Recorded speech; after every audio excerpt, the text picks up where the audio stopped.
Here's something everyone should be interested in. They found human remains in the woods by my house. Let's talk about it. Dyze in your house. Exclusively on East Coast Radio.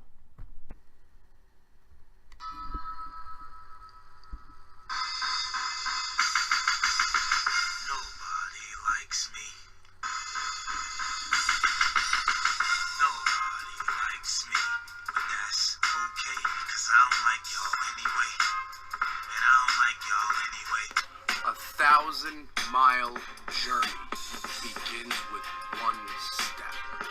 Progressives took that step on November 6th. The journey's not over, but we took a step in the right direction. If you don't know what Staten Island is, it's like New York's abortion that lived. Did you see New York 11 elected a Democrat? New York 11 is Staten Island, the most Trumpian place in New York City. Elected a Democrat. Don't try to tell me it wasn't a wave. Robert Mueller isn't the only person investigating Trump now. We have the House Intel Committee is now chaired by Adam Schiff, and they have subpoena power. And he will use it. And he will get to the bottom of this, like he's been trying to do for the last 2 years, and Devin Nunes has been stymieing him.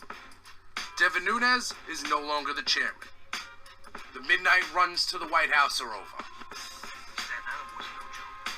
I made a promise to the listeners of East Coast Radio that if the Democrats did not mess up November, that if November 6th went our way, that we would have a little fun here on East Coast Radio. And if you stay tuned, I promise you this. Along with our fighting fascism and trying to save democracy, we will have a little fun. Because we earned it. Keep it locked to East Coast Radio. Representing Staten Island. Remember, we got Dyze in your house at the end of the week. We got the J Parks podcast at the beginning of the week. Every week, East Coast Radio for the least heard voices. Get us on Patreon, patreon.com/JParks, and follow us on Twitter at East Coast Radio. Let's punch fascism in the face, one podcast at a time. If you don't know what Staten Island is, it's like New York's abortion that lived. Representing Staten Island. Staten Island was no joke.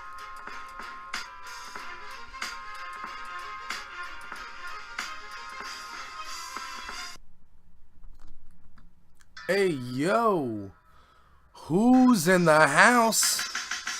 Dyze in your house.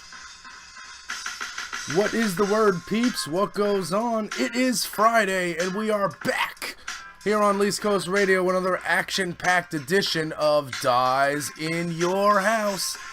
It's the pre-show, the post-show, the prelude to the J Parks podcast, where we go about fighting fascism, one podcast at a time, using our voices. And I would just like to know, Alexa, what is fascism?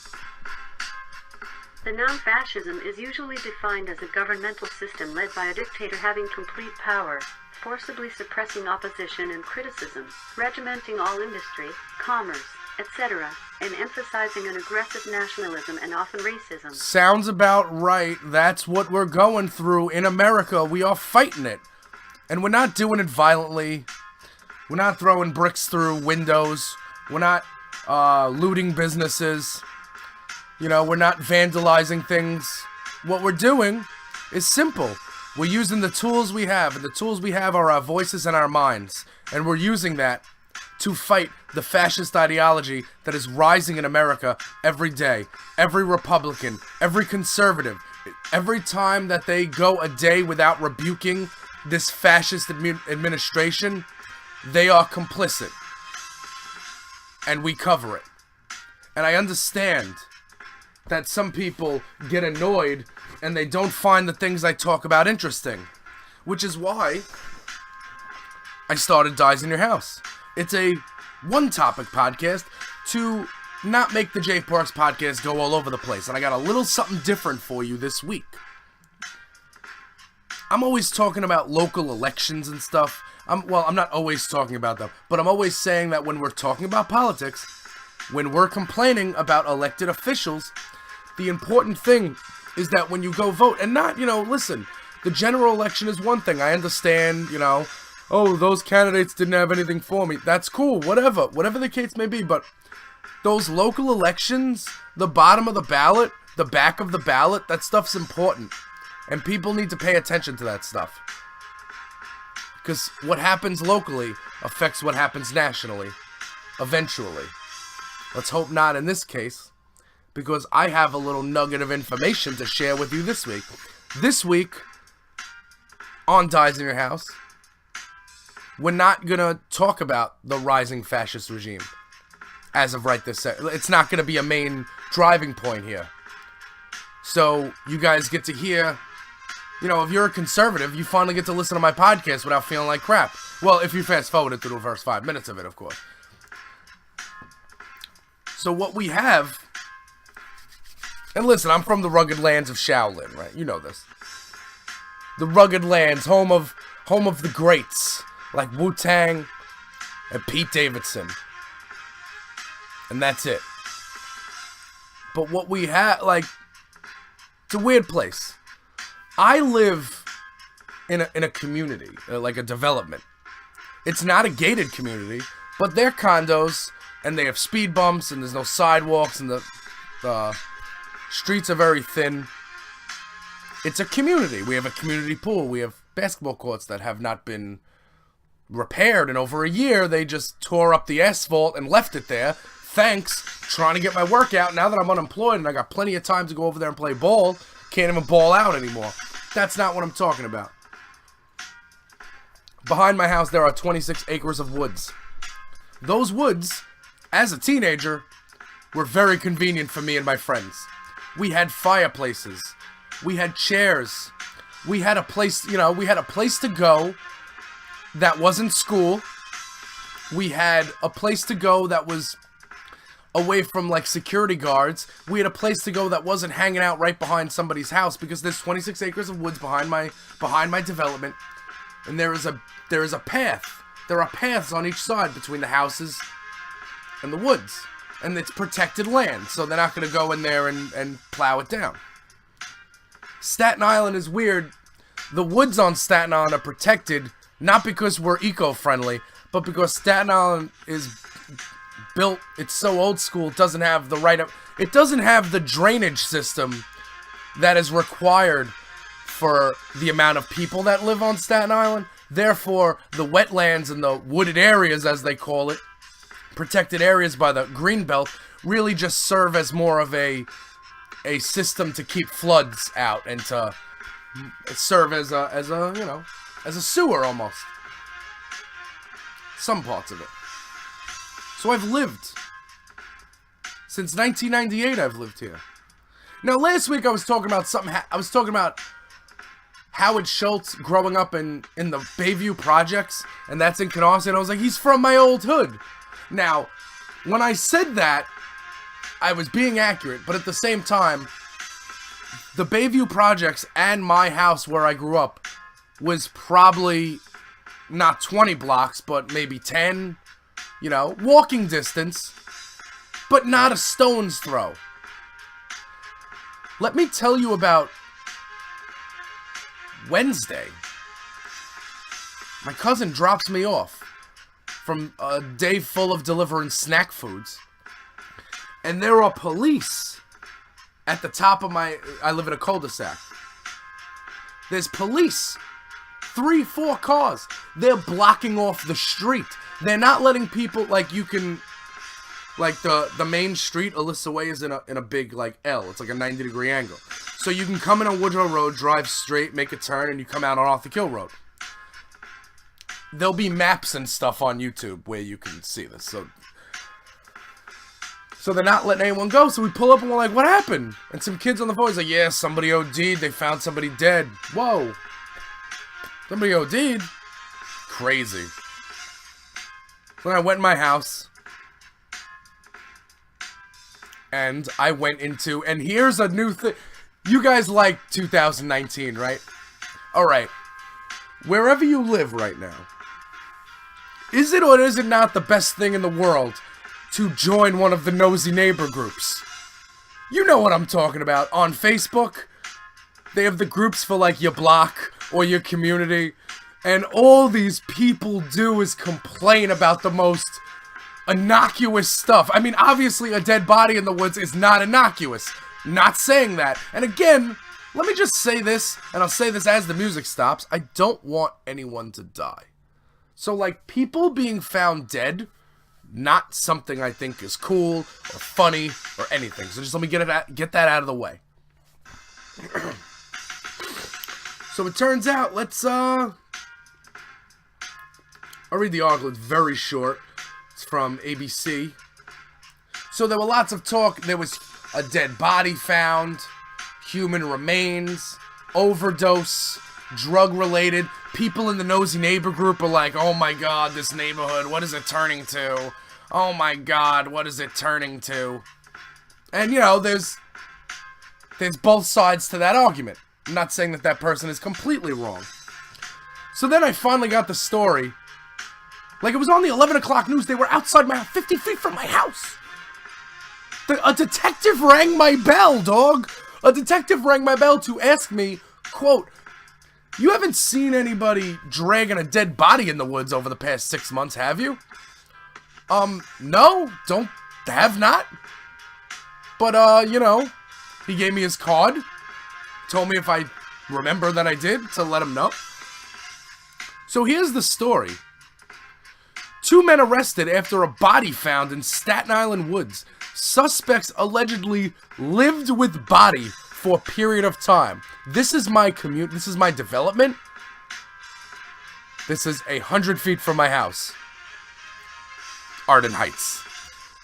2 Staten Island roommates are in custody in the death of a man discovered buried in a shallow grave on Staten Island Wednesday. And police said they allegedly lived with the body in a home for a period of time. I'm not going to say these guys' names because I'm not making them famous. Police said the 27-year-old and 33-year-old, both from Staten Island, are charged with murder, robbery, and criminal possession of a weapon. The 2 were linked to the death of Mandel Harvey from Staten Island, whose body was discovered buried just steps away from 138 Emily Lane, where he was murdered. The 2 suspects apparently beat the 50-year-old victim to death with a baseball bat.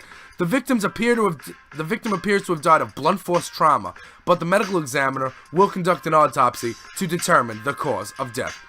The 2 lived with the body for a period of time, apparently unsure what to do with it. Technically, these 2 do not live at the Emily Lane home. A woman does, but police said they were known to reside there with several other men. At some point, they allegedly carried Harvey's body to the adjacent wooded area behind the condo complex and buried it. Quote, it's not lit back there, so anyone can walk back there, and they can do anything they want to, one neighbor said. That's my asshole neighbor who lives 2 doors down, who was like waiting at the top of the hill to try to get on the news, waiting for the news truck to talk to him. I would have went out there, but I couldn't find my resist hoodie fast enough.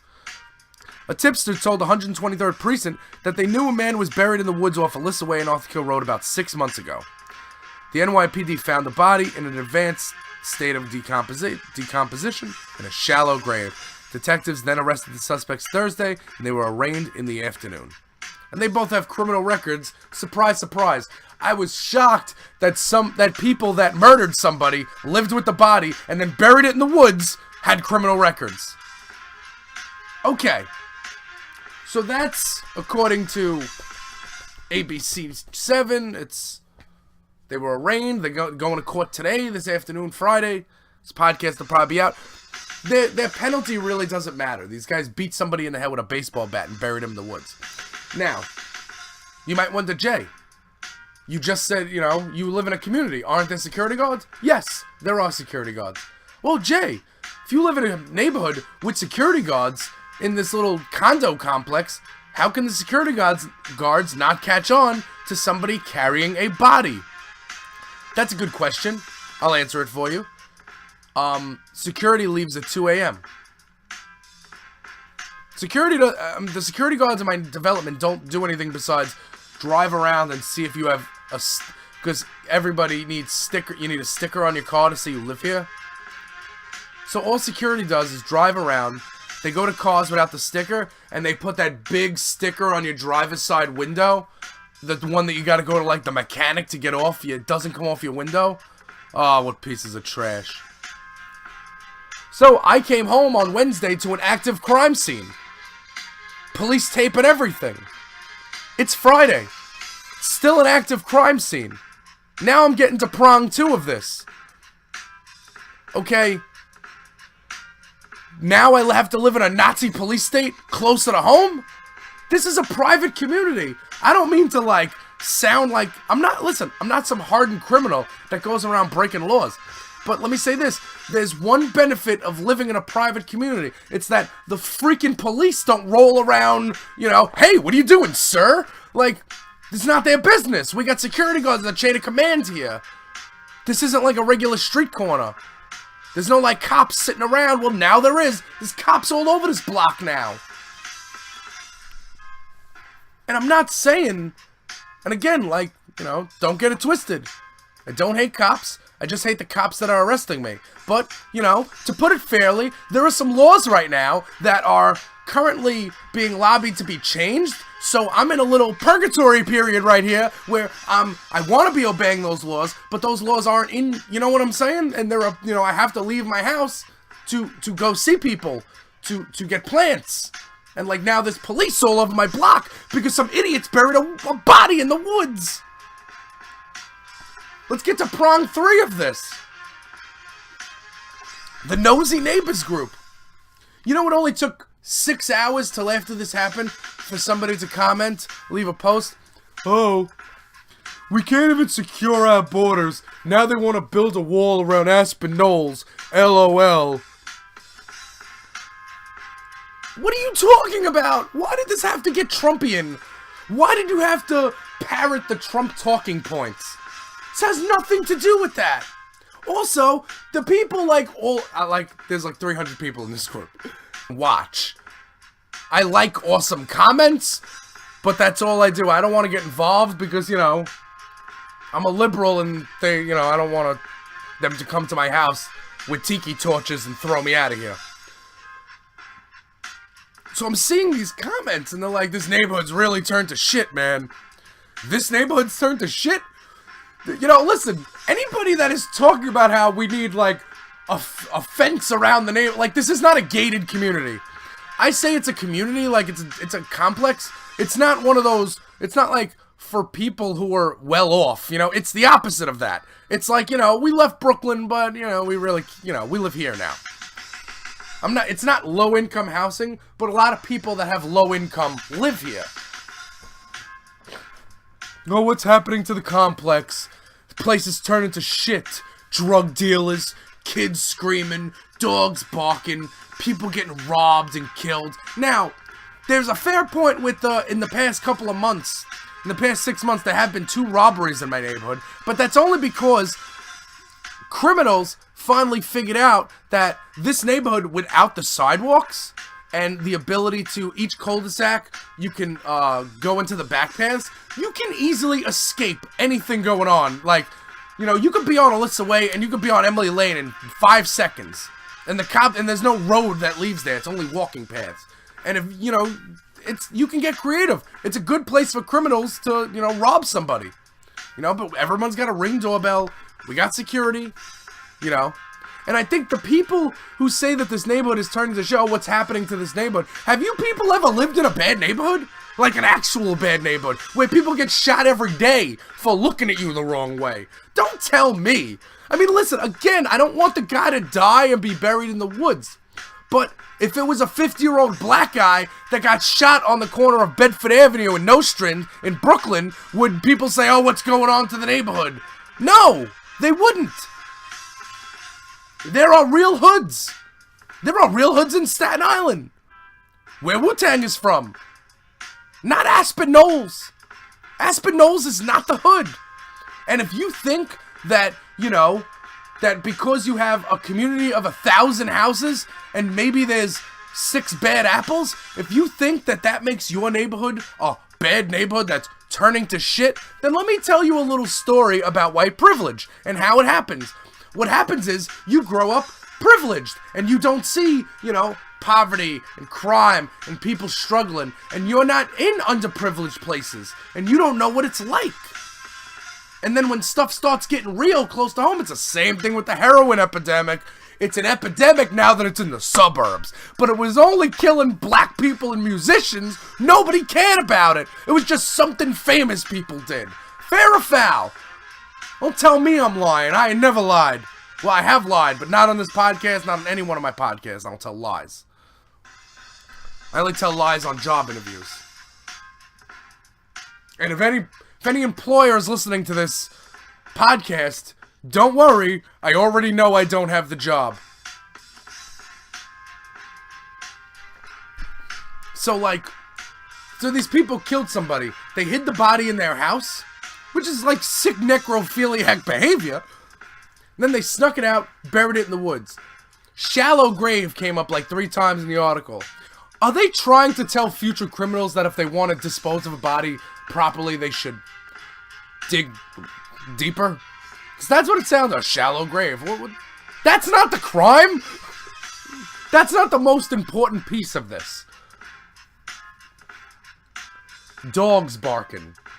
That's what the Nosy Neighbor group thread. It had 188 comments, yo! I want to read them to you, but, you know, that would just go against the etiquette of the Nosy Neighbor groups, you know? But, like, people are, like, on the thread. Neighborhoods turn to shit.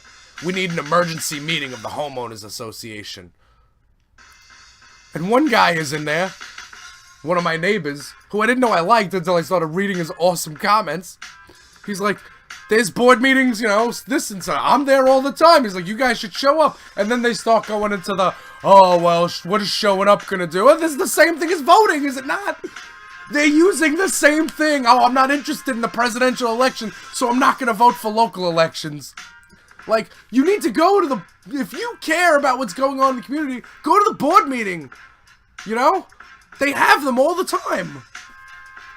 Run for, you know, condo president or something. And HOA president. Whatever it is.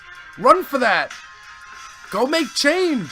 Listen, if I didn't have a podcast, I'd be out on the street right now with a megaphone. Well, first I'd find the megaphone. I would have to probably go on Craigslist and ask if I can borrow a megaphone from somebody. Or I'd look in the recommendations portion of Facebook. I would eventually find this megaphone, and I'd be out there saying, have you ever lived in a bad neighborhood? People get shot and killed every day in the hood. And I'm not saying that to make it sound like, you know, this is some mixed rap mixtape. I'm really not. People die every single day. Now, there are systemic problems, and a couple of these comments had the right idea. You can complain about it all you want, and you can look from outside your window and say, oh, this is going on, that's going on, that's going on. You can judge, and you can say, oh, this neighborhood's going to shit. Or, you can get out there and touch your block. And I don't mean just reach on the floor and touch it. I mean, you can get involved in your community. Block by block, cul-de-sac by cul-de-sac. Get out there. Talk to people. Find out what's going on. Start like a force of, like, you know, concerned homeowners that want to change the community. There are ways to go about it, but sitting around and trashing the neighborhood because you think it got a little too real for you, I got news for you. Life is real. We have somebody sitting in the Oval Office that is responsible for kidnapping children from migrant parents seeking asylum from dangerous countries coming to the United States for safety, for the dream, for the American dream. We have the White House kidnapping children and having no interest in reuniting them. I was going to say reciting them. Well, they wouldn't recite their names. They don't know their names. They don't care. And just keep in mind that, like, at any point, you can order a toaster, right? And at any point, you can go on the internet and track where your toaster is, you know? But children were ripped from the arms of mothers at the border when they're fleeing from a dangerous country. And there's no remorse for that. Local elections matter. And if you live in a development that has like homeowners association board meetings, you need to go to them and raise concerns. And the answer is not. The answer is not having police patrol this neighborhood 24 hours a day, 7 days a week. That can't be the answer. What about the kid? Listen, and I'm not like saying that people should commit crimes. But what about those teenagers who with all their friends, they go back there? Just like I did when I was a teenager. And I'm back there, they're back there not getting arrested. Maybe they're smoking a small amount of marijuana. You know, yeah, it's against the law, but you know what? They're in the woods, they're away from people, hanging out with their girlfriends, you know? Maybe they're in the woods, they have less service on their phone, so maybe they're not texting. Talking to each other, having conversations, staying out of trouble. No, now, since there's going to be cops patrolling the entrances to the woods from now on, no kids are going to get back there to recreationally use marijuana. Okay, so what does that mean? That means they're going to be in your shopping center. That means they're going to be right near the school where your kids go. That means they're going to be right in front of the store where you go to get your milk in the morning. Okay? So Peter pays for Paul. So fuck those guys that killed somebody and buried him in the woods. All you did was make the neighborhood hot. And the last thing Aspen Knolls needs is to be made hot. We're just trying to live our best life here. I know I am. And I know a lot of people are too. Listen, if we can live in mansions on quiet, gated blocks, we would. We don't have the means to do so. So we live here, and we're going to make the best of it. I didn't hear any gunshots. You know what? Sometimes weird shit happens. It's called Staten Island. It is the forgotten borough, and we are a place full of weirdos, Wu-Tang, and Pete Davidson. And Jay Porks. Dyze in your house. Exclusively on Least Coast Radio.